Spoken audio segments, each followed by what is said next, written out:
안녕하세요. 오늘 우리 함께 살펴볼 말씀은 예레미야 22장 10절에서 19절 말씀입니다. 지금까지 우리는 예레미야가 유다 왕실을 향해 한 예언들을 살펴보았는데요. 오늘부터 나오는 말씀은 조금 더 직접적으로 유다 말기의 왕들을 향한 예언들이 등장합니다.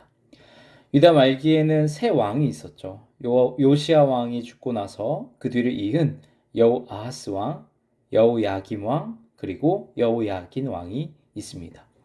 오늘 본문부터 예레미야는 이 세 명을 순서대로 언급하며 예언을 하고 있습니다. 그리고 오늘 본문은 여호아하스 그리고 여호야김 이 두 왕을 향한 내용이 등장합니다.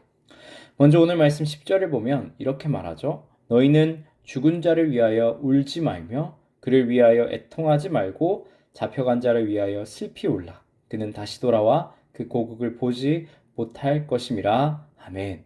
네. 이 말씀에서 죽은 자는 요시야 왕을 가리키고요. 잡혀간 자는 여호아하스 왕을 말합니다.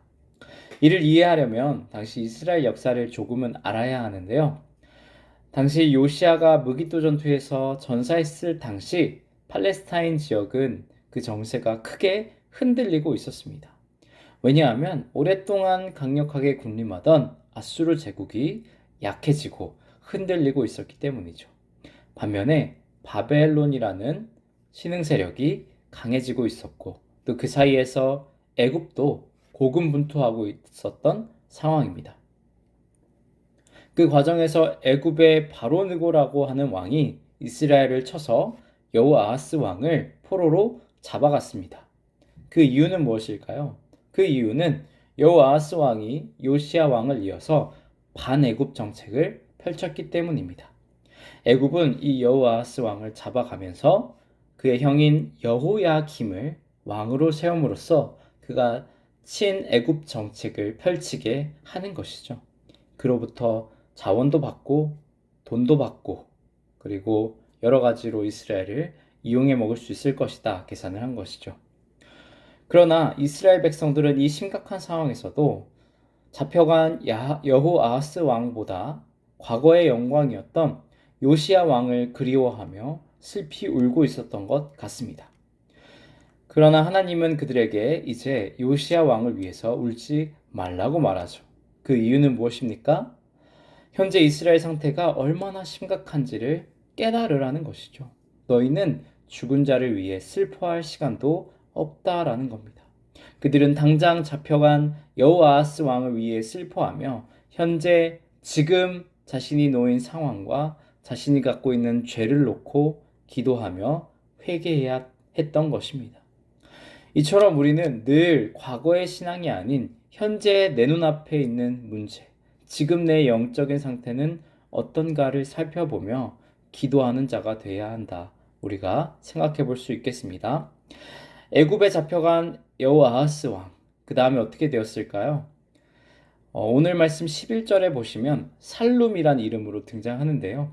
이 이름은 여호아하스 왕이 되기 전에 사용했던 이름으로 볼 수 있습니다. 중요한 것은 동일 인물이라는 것이고 오늘 첫 번째 내용이 여호아하스 왕을 가리키는 것이라는 겁니다.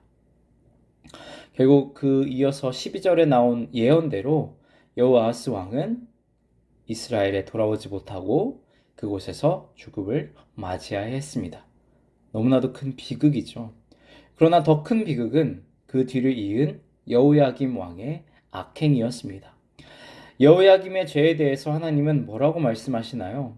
그는 자신의 아버지 요시야 왕의 영광을 추억했지만 잘못된 방향으로 그것을 따라갔습니다. 그는 자기의 집을 크게 짓고 백향목으로 사치를 부리며 건축하는 것으로 자신을 높이고자 했습니다. 다시 말해 그는 13절에서 나오듯 이스라엘 백성들에게 품삯도 제대로 주지 않으며 그들을 부려먹고 착취하며 겉모습만 화려한 궁전에 집착한 것이죠. 마치 예수님 시대에 악한 세리들이 했던 짓을 이스라엘의 왕이라는 작자가 하고 있는 것입니다.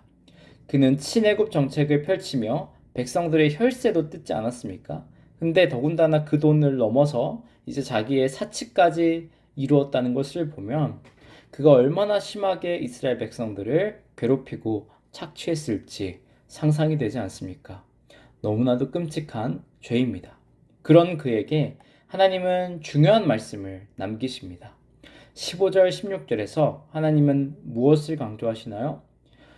하나님은 이렇게 말씀하시는 거죠. 요시야 왕, 너희 아버지가 그렇게 해서 하나님의 형통함을 얻었느냐? 아니라는 것이죠. 너희 아버지가 언제 너처럼 사치를 부리고 먹고 마셨느냐? 너희 아버지는 하나님 앞에서 정의와 공의를 행하고 가난한 자와 궁핍한 자를 변호하고 도우며 하나님의 형통함을 얻은 자다. 이것이 하나님을 아는 자의 모습이 아니느냐라고 하나님은 되묻고 계십니다. 그러나 17절에서 말하듯 여호야김은 그 사실을 깨닫지 못하고 그의 눈에는 오직 무엇이 가득했습니까? 탐욕만이 가득했습니다. 이제 마지막으로 여호야김의 결말을 봐야겠죠. 그는 어떻게 됩니까? 그는 그 누구도 그를 위해 통곡하지 않는 죽음을 겪게 됩니다. 아무도 그를 위해 슬퍼하지 않고 아무도 그를 위해 그의 죽음을 위해 장례를 치러주지 않는 것입니다. 그는 왕의 자격으로 장례를 치르지 못하고 짐승과 같이 성전 밖에 버려진다는 의미입니다. 실제로 예루살렘 성 안에서 동물이 죽으면 성전 밖에 던지는 문화가 있었다고 합니다. 이 짐승처럼 여호야김은 비극적인 죽음을 맞이한 것이죠. 동시에 이 예언은 그가 영적으로도 하나님 나라에서 쫓겨나게 될 것임을 보여주는 것으로 해석할 수도 있습니다. 어느 쪽으로 보던 하나님은 같은 결말을 오늘 우리에게 주고 계십니다. 하나님을 알지 못하는 자들은 결국 어떻게 산다는 겁니까? 자기 중심적으로만 살다가 탐욕에 잡혀 스스로를 멸망의 길로 인도하게 된다는 겁니다. 오늘 말씀을 듣고 깨닫는 우리는 어떤 길을 가야 합니까?